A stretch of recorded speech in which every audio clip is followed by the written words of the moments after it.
जय हिंद दोस्तों, मैं सतीश स्वागत करता हूं आपके channel exam practice with Satish में। तो केवीएस पेडागोगी एमसीक्यू सीरीज का अगला ये पार्ट जो कि हम आज सॉल्व करने वाले हैं प्रैक्टिस सेट नंबर 51। इसका मतलब है अभी तक हम लगभग 50 प्रैक्टिस सेट आपके सॉल्व कर चुके हैं। यदि आपने नहीं देखे हैं वो वाले क्वेश्चंस तो ज़रूर आप क्वेश्चंस को देखिए, नए क्वेश्चंस आपको सीखने को मिलेंगे और आपका एक अच्छा रिवीजन होगा। तो चलिए शुरू करते हैं आज की वीडियो को। तो आज की वीडियो का पहला प्रश्न है, a leader as a team builder requires leadership style to create team spirit. एक टीम निर्माता के रूप में नेतृत्व कर्ता को टीम भावना पैदा करने के लिए क्या आवश्यकता होती है, किस शैली की आवश्यकता होती है। तो यहाँ पर जो सही ऑप्शन है वो है डायनेमिक की, जो कि गतिशील है। अब मैं बता दूं, इसको आपको एक्सप्लेन कर दूं। जब भी कभी नेतृत्वकर्ता की बात आती है स्कूल एजुकेशन में, तो ज़्यादातर जो मोस्ट प्रोबेबली संभावना रहती है कि हम स्कूल के प्रिंसिपल सर को या वहाँ के और ऊपर के अधिकारियों को एक टीम लीडर के रूप में मानते हैं, जिसके अंतर्गत सारे शिक्षक काम करते हैं। तो एक टीम निर्माता के रूप में नेतृत्वकर्ता को टीम की भावना पैदा करने के लिए किसकी आवश्यकता होती है, तो वो एक डायनेमिक या गतिशील होने की आवश्यकता है। वो निरंकुश नहीं होना चाहिए, उसको आक्रामक और ताकतवर ये होने की आवश्यकता नहीं है। यदि उसको क्या करना है, टीम भावना पैदा करना है, टीम भावना में उसे गतिशील होना पड़ेगा। बढ़ते हैं अगले प्रश्न की ओर। एक स्कूल कैलेंडर को सबसे अच्छे रूप में परिभाषित किया जा सकता है। अब ये बात आई है स्कूल कैलेंडर की, मैं आपको बाद में इसके बारे में भी बताऊंगा। तो पहले देख लेते हैं ऑप्शन। संगठित अनुभवों का एक पूरा सेट, पूरे स्कूल को जीवन से स्पंदित करने की पूरी योजना। तो आप plan to make the entire school pulsating with life. School के शिक्षकों की दृष्टि, ज्ञान, अनुभव का योग, जो विजन, नॉलेज और एक्सपीरियंसेस का सम, और बेहतर बनाने के लिए स्कूल में की जाने वाली सभी प्रक्रियाएं। तो इसका जो सही आंसर क्या हो जाएगा, ये है स्कूल से स्पंदित करने की पूरी योजना। A plan to make entire school pulsing with life. बाकी जो है अनुभवों का पूरा सेट, ये करिकुलम कहलाता है। आपको पता है अनुभवों का योग, ये सब क्या है, ये प्रक्रियाएं करिकुलम के अंतर्गत आती हैं। और ये क्या है, स्कूल कैलेंडर है। अब मैं बता दूं स्कूल कैलेंडर क्या है। आपने देखा होगा कि एक विद्यालय में एक कैलेंडर तो वो बनता है जैसे जो छुट्टियां रहती हैं, कि कब कब की विद्यालय की किस डेट में छुट्टियां हैं, कब बच्चों के स्कूल लगने हैं। उसी के साथ साथ एक विद्यालय कैलेंडर बनाया जाता है मंथ वाज, कि मंथ में उस डेट को कौन सी एक्टिविटी कराई जानी है, कब स्कूल में आपका राइटिंग लेटर करवाना है, कब कौन सी प्रतियोगिता करानी है, स्पीक की करवानी है, कब आपका एनुअल फंक्शन होना है, कब आपके एग्ज़ाम्स होने हैं। तो हर तरह की गतिविधियों का जो एक सार है, कंक्लूजन है, वो पूरा एक कैलेंडर में उतार दिया जाता है। तो ये एक स्कूल के मैनेजमेंट के लिए, उसके कार्यों को करने के लिए बेहद आवश्यक होता है। तो ऑप्शन नंबर 2 इसका करेक्ट आंसर हो जाता है। बढ़ते हैं अगले प्रश्न की ओर। तो स्कूल योजना विकास के तहत स्मार्ट लक्ष्य निर्धारित करने, एक स्कूल डेवलपमेंट प्लान है, स्कूल प्लान डेवलपमेंट, उसमें स्मार्ट की बात की गई है।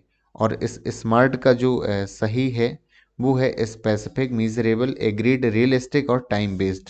ऑप्शन नंबर सी है। आपको इसका फुल फॉर्म आपको इसका याद कर लेना है, एक दो बार आप लिख भी लीजिए इस पॉइंट को, ताकि आपके एग्ज़ाम में गलती ना हो।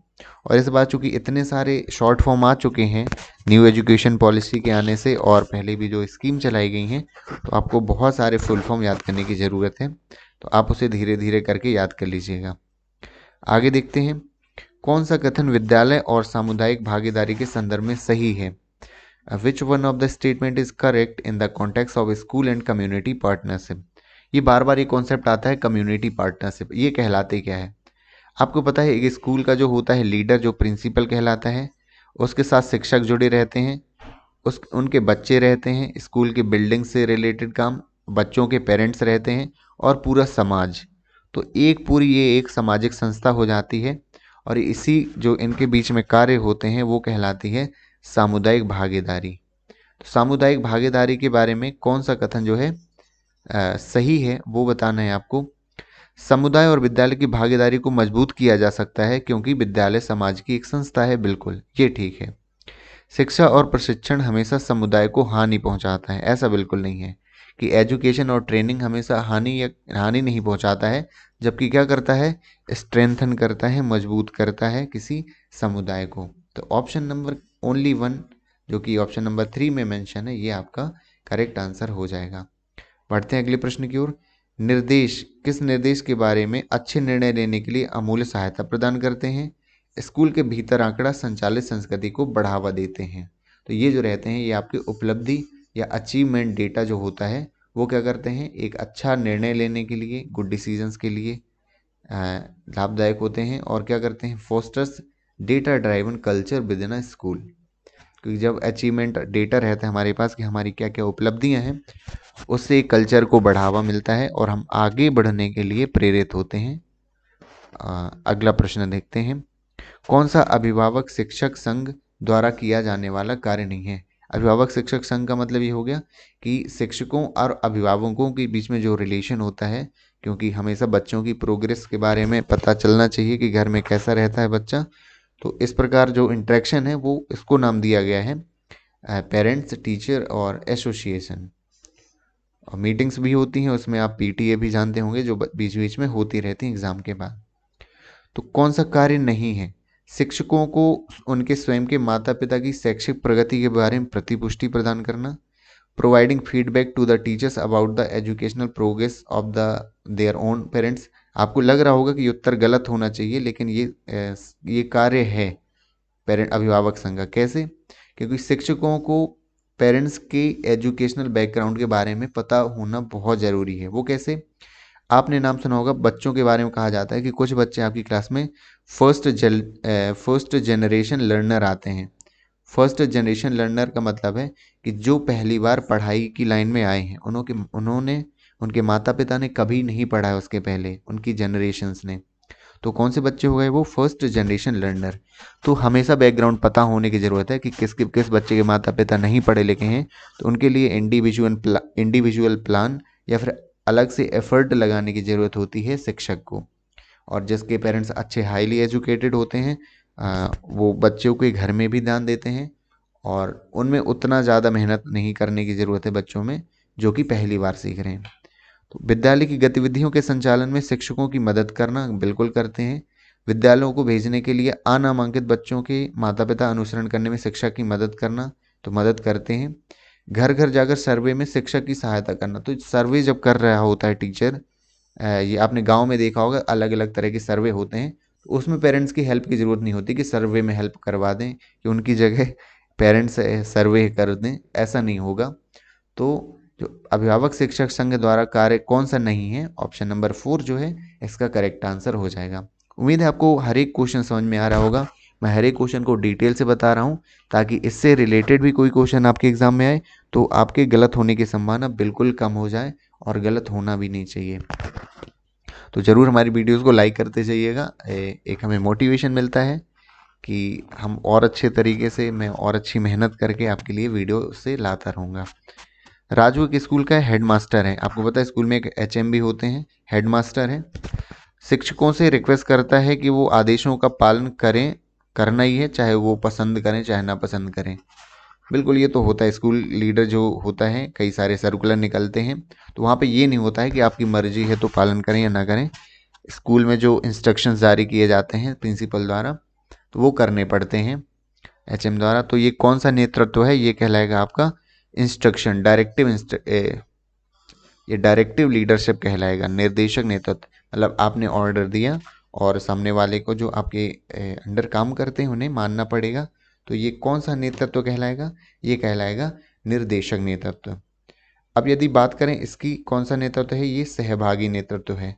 इसमें क्या करता है, जो स्कूल का लीडर यानी जो एचएम, जो लीडर होंगे, वो भाग लेने में टीचर्स की हेल्प लेते हैं। कोई डिसीजन लेना है तो वहाँ पर क्या करेंगे, टीचर्स की हेल्प लेंगे, और वो जब कंक्लूजन निकलेगा उसके आधार पर निर्णय लेंगे। ये कहलाएगा पार्टिसिपेटरी लीडरशिप। अच्छा, यहाँ पर ये नहीं कौन सा ज़्यादा जरूरी है, ये सारे नेतृत्व के गुण एक स्कूल हेड में होने चाहिए। तो सहभागी नेतृत्व होना चाहिए, निर्देशक नेतृत्व होना चाहिए। अब अनुमेय नेतृत्व या परमिसिव लीडरशिप क्या कहलाता है? इसमें ये रहता है कि बहुत कम इंटरेक्शन रहता है एक लीडरशिप का। कोई काम करने को बोला और सारी फ्रीडम हो जाती है किनको, उनके अंडर काम करने वाले या टीचर्स को। तो इस तरह का कोई काम है तो वो कैसा आएगा? ये कहलाएगा परमिसिव या अनुमेय नेतृत्व। एक कहलाएगा अहस्तक्षेप, इसमें बिल्कुल ही इंटरेक्शन खत्म हो जाएगा। कि जो काम आता है उसको टीचर खुद ही निर्णय लेने के लिए, डिसीजंस लेने के लिए स्वतंत्र होते हैं, फ्री होते हैं, वो कहलाता है अहस्तक्षेप नेतृत्व। अभी मैं एक वीडियो लाने जा रहा हूँ, आपको पता होना चाहिए मैं मेहनत कर रहा हूँ, कंटेंट इकट्ठा कर रहा हूँ और मेहनत भी कर रहा हूँ आपके लिए कि जो स्कूल लीडरशिप के लिए कितने टाइप्स की लीडरशिप होती है, कि leadership as a position, as a action, है ना, इंस्ट्रक्टिव लीडरशिप और as a mentor, as a coach, ये सारे कन्फ्यूजन आपके विषय बने रहते हैं लीडरशिप वाले टॉपिक को लेकर के। तो मैं एक डिटेल में वीडियो आपके लिए लाऊंगा और मैं बिल्कुल भी आपके दिमाग में कोई भी डाउट नहीं आपका बचेगा, और ये मेरा विश्वास है। देखते हैं अगला प्रश्न। शिक्षण अधिगम में वर्तमान प्रभाव और प्रदर्शन का मूल्यांकन, जिसमें ताकत कमजोरियों की पहचान रहती है और भविष्यवाणियां, ये आपको पता चल गया होगा, थोड़ा थोड़ा ये असेसमेंट से मिलता जुलता प्रश्न है। तो ये क्या कहलाता है? स्कूल स्व आकलन, इफेक्टिवनेस, लीडरशिप प्रैक्टिसेस। तो ये आएगा स्कूल सेल्फ असेसमेंट के अंतर्गत, कि जिसमें ताकत कमजोरियों की पहचान की जाती है, भविष्य के लिए भविष्यवाणियां शामिल हैं, को सबसे अच्छे रूप में वर्णित किया जा सकता है। तो ये क्या है? सेल्फ असेसमेंट है स्कूल का। कौन सा स्कूल असेंबली का उद्देश्य नहीं है? आपको पता है स्कूल में असेंबली होती है, उसका उद्देश्य भी मैंने एक पिछली वीडियो में बता रखा है। क्या रहता है? कि सराहना करने, अचीवमेंट की और प्रेरित करना, बिल्कुल ये होता है। स्कूल प्रबंधन की समझ विकसित करना, दर्शकों को संबोधित करने का, हाँ यहाँ पर तो एड्रेस ऑडियंस कराई जाती है, आपको पता है स्पीच देने का मौका दिया जाता है, सभी को एक साथ महसूस करने के लिए एक मंच। हाँ, असेंबली ही ऐसा होता है जब बच्चे, सारे बच्चे एक साथ प्रतिदिन इकट्ठे होते हैं और बाकी तो वो अपने क्लासों में रहते हैं। तो इसका सही आंसर हो जाएगा ऑप्शन नंबर 2, कि स्कूल अंडरस्टैंडिंग को डेवलप करना वो असेंबली का उद्देश्य नहीं है। उसके लिए अलग एक्टिविटियां कराई जाती हैं, आपके प्रोजेक्ट दिए जाते हैं मैनेजमेंट से रिलेटेड, और भी एक्टिविटी हैं, लेकिन जो असेंबली है उसका उद्देश्य नहीं है कि आप स्कूल प्रबंधन की समझ आप विकसित करें, स्कूल मैनेजमेंट की। आगे देखते हैं। संरक्षक के रूप में नेताओं से अपेक्षा की जाती है। यहाँ पर संरक्षक इंस्ट्रक्शंस को दिया गया है, सॉरी ये मेंटर को दिया गया है। As a mentor the leader are expected to, इसके बारे में अभी मैं डिटेल से अभी बता भी दूंगा इसी में। तो विचारों और सुस्पष्ट प्रस्तुति करे। यदि मेंटर के रूप में एक नेता है, आपको जरूर याद रखना है अलग अलग होता है, यदि कोच के रूप में नेता होता तो उसका आंसर अलग हो जाता। तो अपेक्षा की जाती है कि विचारों को स्पष्ट रूप से प्रस्तुत करे और अच्छी तरह से सुने। वो कम अनुभवी कर्मचारियों की समस्याओं के साथ एक सहानुभूति रखे, एम्पेसाइज रहे, वो एम्पेथाइज। चिंता और अनिश्चितता के बारे में आपको कर्मचारी को सलाह भी दे। तो ये आपके सारे जो हैं आपके संरक्षक के रूप में अपेक्षा की जाती है नेताओं से। अब ये आंसर इसलिए नहीं दे दिया गया कि ये तीनों हमें लग रहे थे ठीक हैं, पॉजिटिव हैं, तो सही आंसर वो चौथा हो गया, बल्कि आपको ये क्लियरली आपके दिमाग में होना चाहिए कि यदि कोच के रूप में भूमिका आती है, इंस्ट्रक्टर के रूप में आती है भूमिका, टीम लीडर के रूप में आती है, तो हम क्या आंसर लगाएंगे। तो अभी मैं एक थोड़ा सा बताता हूँ आपको, कि एक रहता है कोच और एक होता है मेंटर, ये मिलता जुलता है, इसीलिए मैं इसी क्वेश्चन में बता दे रहा हूँ। तो एक कोच के रूप में भूमिका होती है, एक मेंटर के रूप में एक लीडर की। तो कोच और मेंटर में बता देता हूँ। कोच का मतलब होता है, आपने जनरली कोच सीखा होगा, देखा होगा कि जो कभी क्रिकेट मैच देखा होगा उनके कोच रहते हैं, है ना, आप यही जानते होंगे, हमने भी पहले यही पढ़ा है कि जो कोई गेम्स में रहते हैं जो उन्हें सिखाते हैं वो डांस कोच होते हैं, है ना, ये कोच कहलाते हैं। लेकिन कोच क्या कहलाता है? जो आपको सिखाता है, लर्न कराता है, जो कोई स्पेशल फील्ड में, कोई एक स्पेशल फील्ड के बारे में सिखाता है, एक टर्म में, हमेशा नहीं सिखाएगा, एक उसका टर्म निश्चित होगा, एक टाइम पीरियड में सिखाता है। और क्या करता है? और उसके बारे में ये है कि वो अपनी फील्ड में कोई एक स्पेशल उसकी फील्ड होगी जिसमें वो क्या होगा, नॉलेज होगी और एक्सपर्ट होगा। नॉलेज है और क्या होगा, एक्सपर्ट, एक्सपर्ट होगा, तो वो क्या कहलाएगा, कोच कहलाएगा। और क्या कहलाएगा? और ये इनमें फॉर्मल रिलेशन होते हैं। रिलेशन कैसे होते हैं? फॉर्मल, फॉर्मल का मतलब होता है जो आप कह सकते हैं फॉर्मल, जैसे स्कूल में शिक्षक और प्रिंसिपल के बीच में जो स्कूल रिलेशन या ऑफिस रिलेशन कहलाते हैं, वो फॉर्मल रिलेशन रहते हैं। तो कोच के बीच में और बच्चों के बीच में क्या रहे, कैसा रिलेशन रहेगा, उनके अंडर जो रहेंगे वो फॉर्मल रहेगा।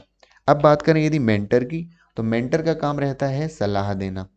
वो कोई सब्जेक्ट नहीं पढ़ाएगा, वो हेल्प करेगा बच्चों की या फिर अपने से जो जूनियर होंगे सलाह देगा।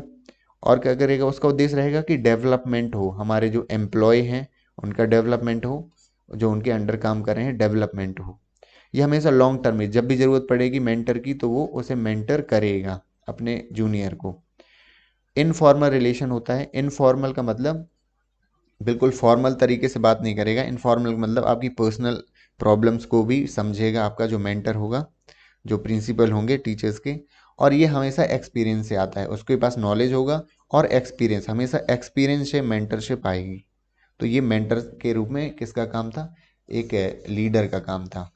उम्मीद है आपको थोड़ा बहुत समझ में आया होगा। बाकी मैं आपको एक स्पेशल इसकी वीडियो ला करके समझा दूंगा। धीरे धीरे थोड़े थोड़े कॉन्सेप्ट भी समझते जाइएगा प्रश्नों के साथ, तो और भी अच्छा आप प्रदर्शन अपना परफॉर्मेंस दे पाएंगे केवीएस एग्जाम में। राष्ट्रीय शिक्षा नीति जो 2020 में राष्ट्रीय मूल्यांकन केंद्र को किस नाम से प्रस्तावित किया गया, बहुत ही इंपॉर्टेंट क्वेश्चन है, आपको पिछली वीडियो में जरूर मिला होगा ये। तो इसका नाम दिया गया है परख। परख को आपको फुल फॉर्म भी आना चाहिए।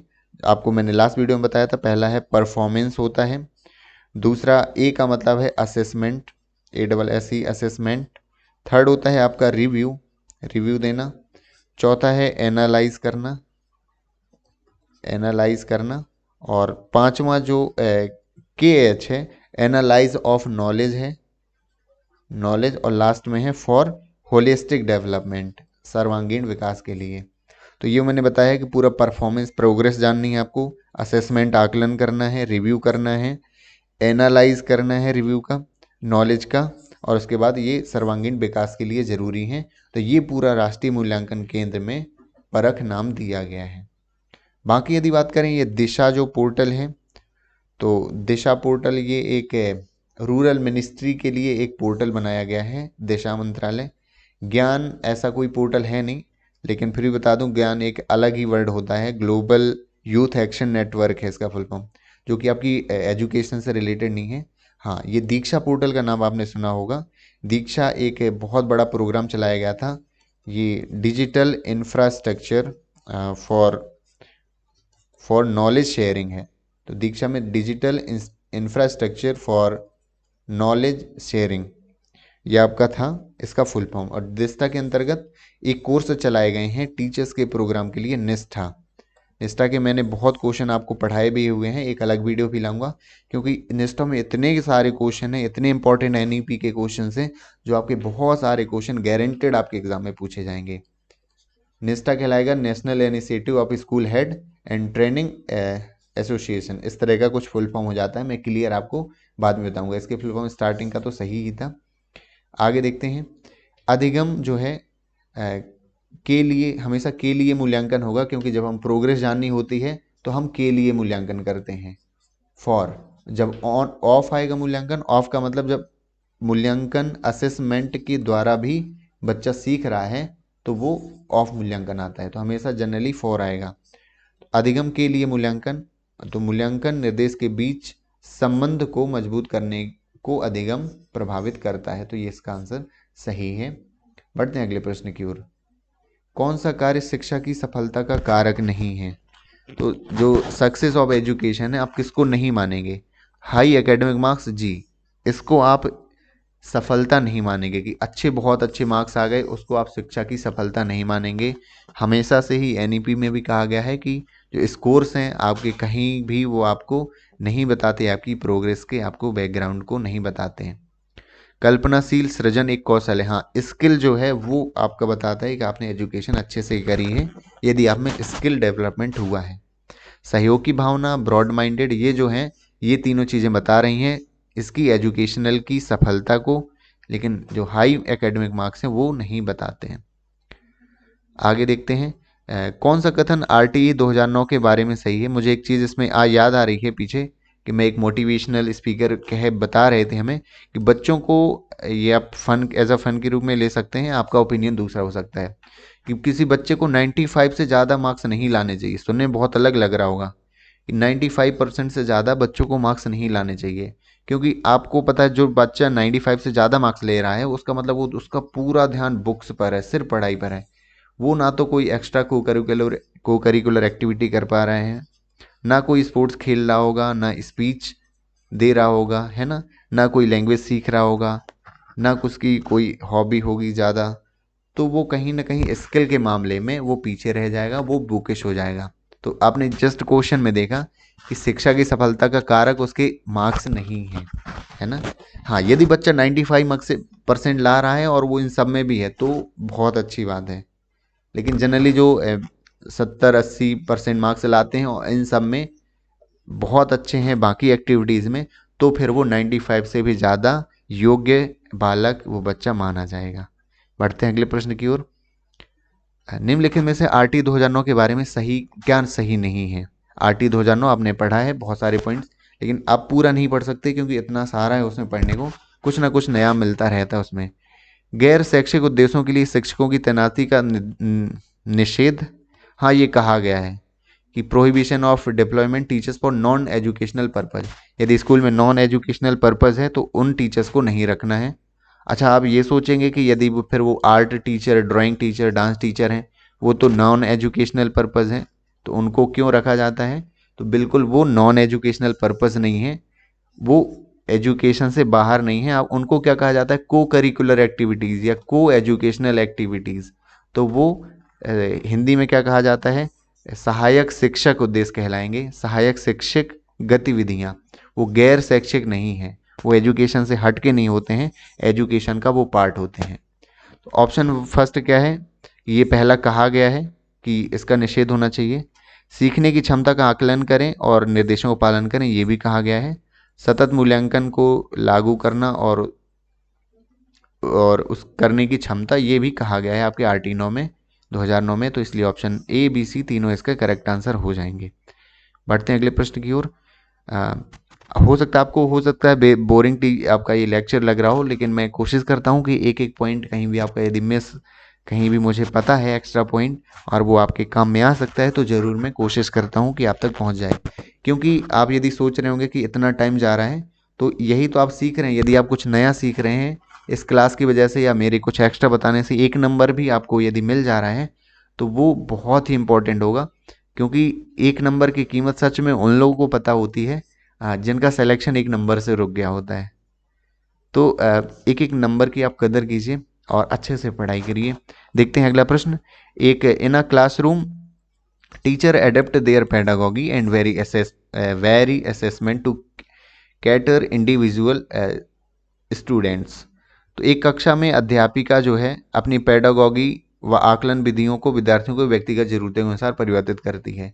एक टीचर है क्लासरूम में, बच्चों के अनुसार वो चेंज कर रही है अपनी पेडागॉगी को, ठीक है, और अपनी अपनी असेसमेंट विधियों को चेंज कर रही है। तो इसका मतलब वो कैसी है, वो एक प्रगतिशील शिक्षक है, प्रोग्रेसिव है कक्षा, है ना। क्योंकि हमेशा प्रोग्रेसिव कक्षा में क्या होगा, बच्चों के अकॉर्डिंग ही टीचर हमेशा गतिविधियां करेंगे, प्लान बनाएंगे, असेसमेंट करेंगे। कौन सा बच्चे के मूल अधिकार के अंतर्गत नहीं आता है, यहाँ पे चाइल्ड राइट की बात करी गई है। चाइल्ड राइट में बता दूं 41 चाइल्ड राइट इंडिया में बच्चों को दिए गए हैं, जिसमें से जीवन का अधिकार, समानता का अधिकार, सहभागिता, ये सभी अधिकार आपके बच्चों को दिए गए हैं। यदि आप चाहो तो मैं कुछ अधिकार आपको दिखा भी सकता हूँ। कुछ है, मैंने एक वेबसाइट है वहाँ से डाउनलोड करे हैं, गवर्नमेंट की वेबसाइट ये है, आप देख सकते हैं यहाँ क्या लिखा है। हिंदी में है कि सभी अधिकारों का आनंद आनंद लेने का, चाहे वो किसी प्रजाति, रंग, धर्म, राष्ट्रीयता, सामाजिक पृष्ठभूमि से है, ये बच्चों के अधिकार हैं। प्रेम, स्नेह व समझे जाने का अधिकार, समाज के उपयोगी सदस्य बनने का अधिकार, योग्यताओं के विकास का, खेलने हेतु उन्हें स्थान मिलना चाहिए, है ना, समय मिलना चाहिए, एक नाम व राष्ट्रीयता होने का अधिकार होना चाहिए, आपदा के समय सबसे पहले बचाव। देखिए कभी आपका यदि ऐसा क्वेश्चन आ जाता है, कैसा, एक केस स्टडी आ जाती है, बिल्कुल आ सकती है एग्जाम में, कि यदि किसी स्कूल में आग लग गई है किसी बिल्डिंग में, वहाँ पर बच्चे हैं, बूढ़े हैं, हर तरह के लोग हैं, तो आप सबसे पहले किसे बचाएंगे। तो हमेशा ही आप किसको बचाएंगे, बच्चों को बचाएंगे। देखिए लिखा भी हुआ है, अधिकार भी है उनका, कि आपदा के समय सबसे पहले बचाव का उनका ये अधिकार है कि वो सबसे पहले आपके बचाए जाएंगे। आगे देखते हैं। आगे देखिए, निःशुल्क अनिवार्य शिक्षा आपने आरटी में भी ये पढ़ा गया है। उचित निवास, पर्याप्त भोजन और स्वास्थ्य हेल्थ का भी ये उनका अधिकार है। यदि बच्चा आसक्त है तो विशेष देखभाल, उसको स्पेशल केयर मिलेगी, ये उसका अधिकार है। बड़े होते समय शांति में भरोसा रखने का, सभी लोगों को अपने भाई बहनों को समान मानने का, ये उनका अधिकार है कि वो ऐसा करें। उम्मीद है आपको समझ में आता जा रहा होगा। हम बढ़ते हैं अपनी वीडियो पे, अपनी इस प्रैक्टिस सीरीज पर बढ़ते हैं अगले प्रश्न की ओर। तो कौन सा वरिष्ठ माध्यमिक स्तर पर बहुतायत तरलता के महत्व पर जोर देता है? बच्चों को निश्चित पाठ्यचर्या धाराओं में रखने, विशेष रूप से ग्रामीण क्षेत्र के बच्चों को में अवसर को सीमित करने की गहन दीर्घ स्थायी प्रवृत्तियों को हतोत्साहित करता है। यानी जो गांव के बच्चे हैं उनको अवसर कम दिए जाते हैं, तो वो कहता है ऐसा नहीं होना चाहिए। और पाठ्यचर्या धाराओं में रखने का, बच्चों को एक पाठ्यचर्या धारा में रखना है, तो ये एनसीएफ में ही कहा गया है ऐसा, ये आपको याद रखना है। कुछ ना कुछ आपको जरूर ध्यान से पढ़िए, दो बार, कुछ ना कुछ हिंट कई बार मिल जाती है हमें प्रश्न के माध्यम से, ताकि हम अपने ऑप्शन को, प्रश्न को सही कर सकें। कुछ बच्चों के बारे में कथन दिए गए हैं, बच्चों के अधिकार का उल्लंघन है।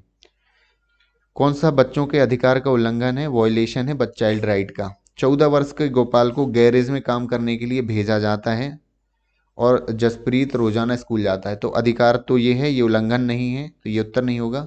केवल एक जो है इसका उत्तर हो जाएगा कि बच्चे को गैरेज में भेजा जाता है काम करने के लिए, ये अधिकार का उल्लंघन हो जाएगा, यही पूछा गया था। आपको पता है इसके लिए आर्टिकल 24 है, जहाँ पर फैक्ट्रियों में बच्चों को लगाते हैं उनको प्रोहिबिट किया गया है। 14 वर्ष से कम के बालकों को, 14 वर्ष से यदि कम के बालक है तो ना तो आप उन्हें सार्वजनिक कोई पब्लिक काम में नहीं उपयोग उनको उनको लगा सकते हैं, ना किसी कमर्शियल पर्पज में उनका उपयोग किया जा सकता है। लेकिन हाँ, यदि आप घरेलू काम में उपयोग कर रहे हैं, घरेलू काम में जैसे आप मदद ले रहे हैं, जैसे मान लीजिए आप घर में हैं, आपने कुछ किराने की दुकान से, ग्रोसरी स्टोर से उनसे सामान मंगा लिया, तो वो ये नहीं कह सकते कि हमारे चाइल्ड राइट का वॉयलेशन है, आप हमसे नहीं करा सकते। आप घर में आपने पानी मांग लिया एक गिलास, तो ये उनके चाइल्ड राइट का वॉयलेशन नहीं हुआ कहलाएगा। आप घरेलू काम उनके हो सकते हैं। हाँ, मैंने इसलिए बता दिया कि कन्फ्यूजन ना हो आपको किसी भी तरह का। बढ़ते हैं अगले प्रश्न की ओर। अगला प्रश्न देखते हैं कि छात्रों को अपने स्कूल के वातावरण में जिम्मेदारी और गर्व की भावना पैदा करने के लिए और अपने स्कूल को साफ करने में शामिल होना चाहिए, इसका क्या परिणाम हो सकता है? ये तो बहुत अच्छी बात है, स्कूल में आप जिम्मेदारी की भावना दे रहे हैं, साफ सफाई, तो उससे क्या होगा, फ्यूचर में क्या होगा, इससे परिसर स्वच्छ सुंदर होगा, बिल्कुल होगा। कर्मचारियों पर स्कूल की सफाई का बोझ कम होगा, ऐसा तो बिल्कुल होना नहीं चाहिए।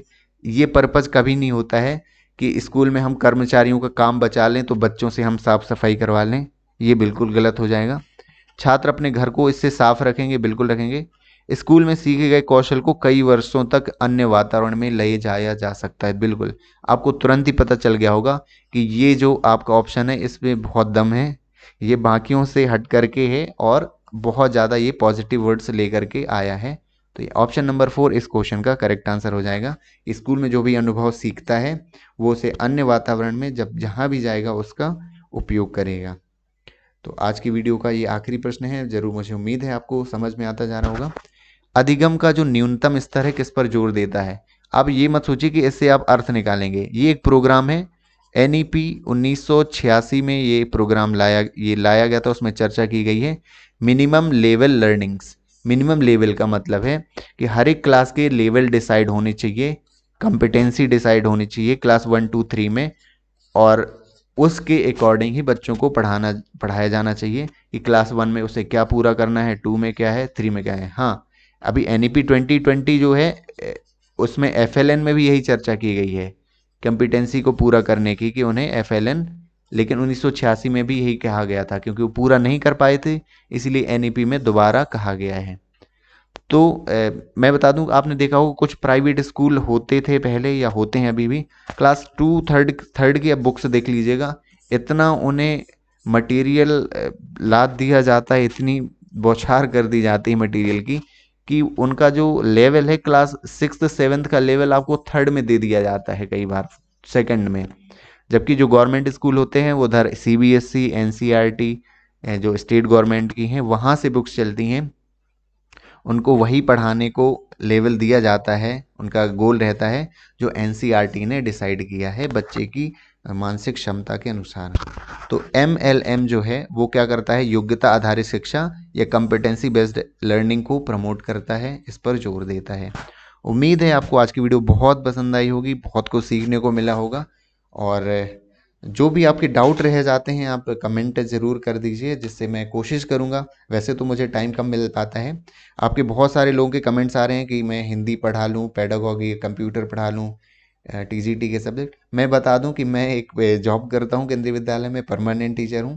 तो स्कूल के बाद मुझे 4 से 5 घंटे ही खाली मिलते हैं, जिसमें मैं आपके लिए पेडागॉजी एक सब्जेक्ट लेकर के चला हूं, जिसमें मुझे, आपको पता है, एक वीडियो बनाने में भी 3 से 4 घंटे लग जाते हैं मुझे, क्योंकि आपको क्वेश्चन भी मुझे सेलेक्ट करना है, इनके बारे में डिटेल से मुझे पढ़ना भी पड़ता है कि कहीं एक भी क्वेश्चन आपके लिए मैं गलत नहीं प्रोवाइड करा दूं। तो मेहनत काफ़ी लगती है। तो आपसे होप रहती है आप ज़रूर अपना सपोर्ट दिखाएं वीडियोस में, आप लाइक करें। लेकिन हाँ, मैं अभी पहला अपना गोल बना के रखता हूँ कि मैं पहले पैडागॉजी को ही लूँगा। मुझे लगेगा कि मैं इसके साथ और एक कोई सब्जेक्ट कवर कर सकता हूँ तो मैं ज़रूर करूँगा, और क्योंकि मुझे एक मिनिमम टाइम मिल पाता है इसलिए मैं ऐसा कर पा रहा हूँ। तो thank you so much for watching this video. मिलते हैं अगली वीडियो में। Thank you so much.